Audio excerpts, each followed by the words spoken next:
Hello, this is Joe from Nerd in Korea. We're continuing our budget goblin series and we are on to the token strategy. I feel like all of these have a token strategy, so maybe that's not something I should keep covering, but with goblins I think it's more relevant than others. But anywho.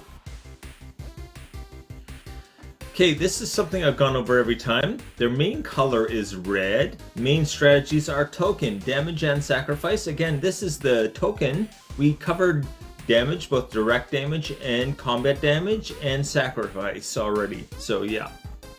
I will be doing a video on each strategy. Again, this is the last one, and this is the token strategy. Yeah. What do I mean by budget? As usual, $2 or less, and I am using the TCG market value as my reference point. Not a sponsor, not even a little bit, unfortunately.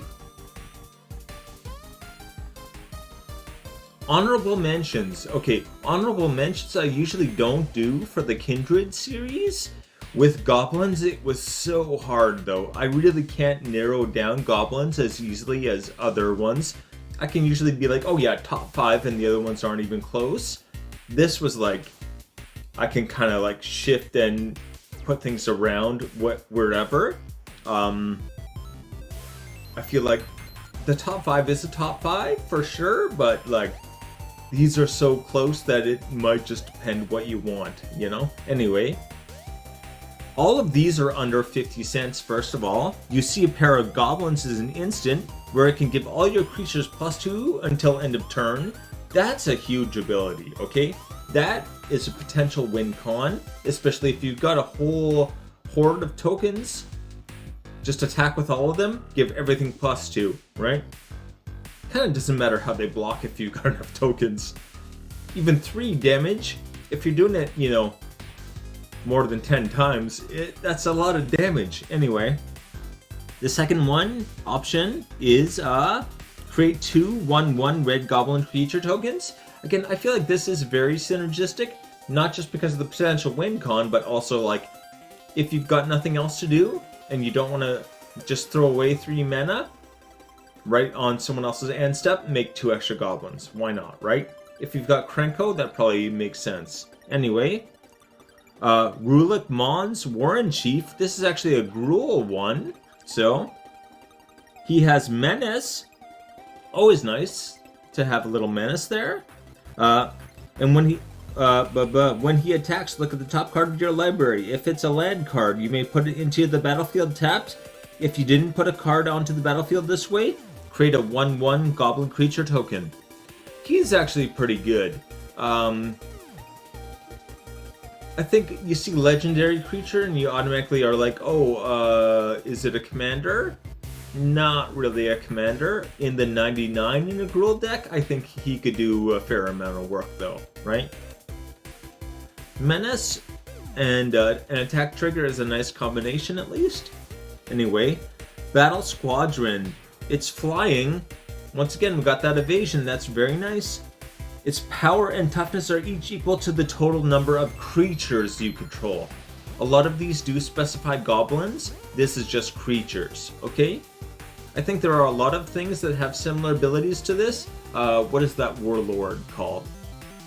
I'm spacing on the warlord's name. I've had the card for like 20 years, I should remember. But he gets, yeah, basically for every creature he gets a +1/+1. So yeah. With tokens, he's amazing. He does not have any kind of evasion though. A lot of these cards that are similar to this don't have evasion, and that's what kind of sticks out to me about this one. Anyway, it does cost 5 mana for a flyer, but it can be such a monster. Anyway.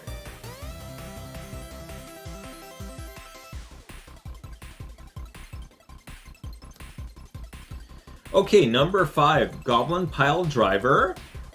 It has protection from blue. First of all, if you're red, you don't want a bunch of blue shenanigans, so that's always fun.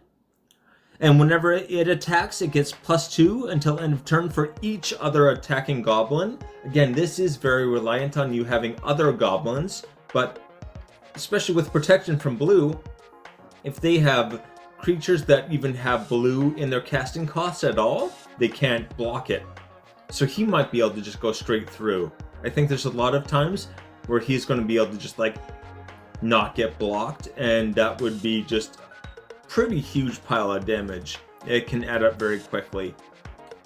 This is, again, I always think of a Krenko ad. So you got the Krenko, what is that again, the full name? Anyway, Krenko, where you tap him and he doubles the amount of goblins you have with 1/1 goblin tokens. But anyway, with that, this and that deck is a scary, scary combination.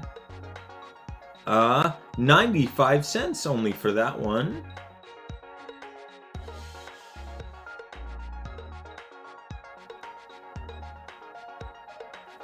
Boggart Mob, actually not red, so I think this is one of only two that, well, again, the other one is Gruul, so it has red, but it's not exclusively red, not mono red.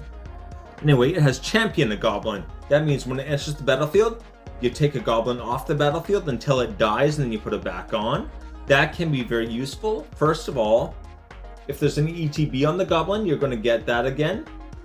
Second, if there's a board wipe or something, you're automatically set for the next, you're getting yourself set up basically. So that can be also very nice. And whenever a goblin you control deals combat damage to a player, you may put a 1/1 black goblin creature token into play.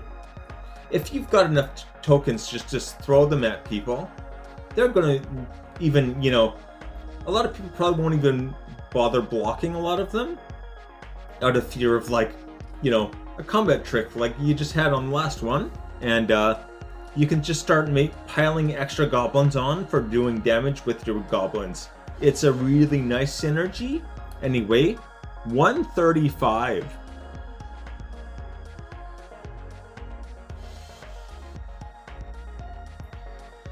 A Pashalik Mons, I think I said it right, adds a death trigger to all goblins. Okay, once again, reliant on goblins, but it gives all goblins a death trigger that can do 1 damage to any target. Creature, player, doesn't matter. 1 damage to any target is great. Especially if you could just make a whole bunch of goblins and then just sacrifice them all, right? Sacrifice all your goblins, then hey, or even get a lot of goblins out and put him down, and then if they play a board wipe, you just win the game. Anyway, he can also sacrifice 1 goblin to make 2 goblins. It costs 4 mana, so it's not cheap, but the real upside is that it doesn't require tapping, right? Even if he's tapped and attacking, he can still do this. So yeah, you can use this kind of like a combat trick. If someone blocks your goblin, it's about to die, sack it instead, and then make 2 more goblins. It's kind of not a nice move, but funny. Anyway, $1 for that one.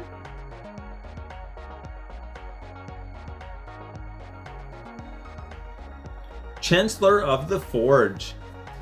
Okay, this one's a little weird for a goblin, but anyway. It's not actually a goblin, I guess it's a giant. That's one thing to point out. You can reveal this from your starting hand, so if you have this in your hand at the start of the game, you get to put a 1/1 goblin down. Yeah, sure, why not, right? And when it enters the battlefield, put X red goblin creature tokens with haste onto the battlefield, where X is the number of creatures you control. So however many creatures you have, and it doesn't care what kind of creature, this isn't limited to goblins, any creatures, creature tokens, whatever, you're just doubling them, okay? So it is a lot, I think a lot better than similar effects that require you have goblins. You can fit this into many decks. The casting cost, 7 casting cost. That's very, very steep, especially for a 5/5. But I think a lot of goblin decks, the casting cost is so low on most of it, having a higher cost once in a while really isn't like that much of a hurt. It doesn't hurt that much anyway. Okay, 87 cents.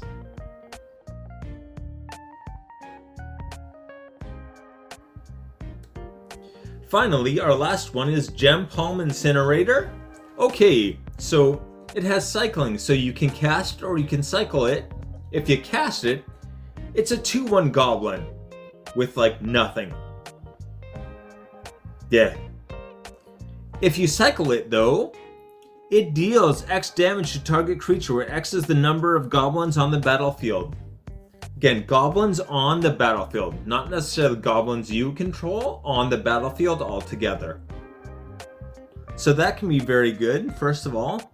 And it does specify to a creature, unfortunately, not a player, but there's a lot of effects that you can add where it's like, if you damage a creature, the player takes damage, or if you do excess damage to the creature, the player takes the damage.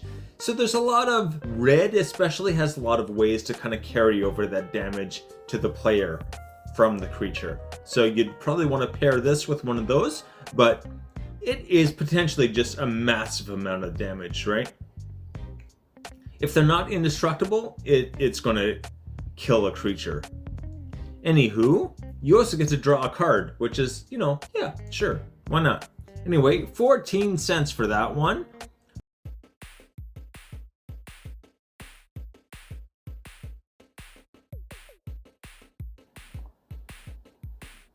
Oh, please hit like and subscribe, it really does help out a lot. And on to the list, we've got Goblin Pile Driver for 95 cents, Boggart Mob for $1.35. Black is kind of unusual color for goblins, but if you do have that, then this is I think a definite include. Pashalik Mons.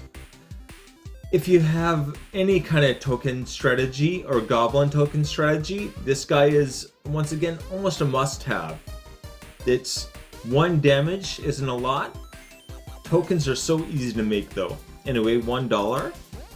Chancellor of the Forge, 87 cents.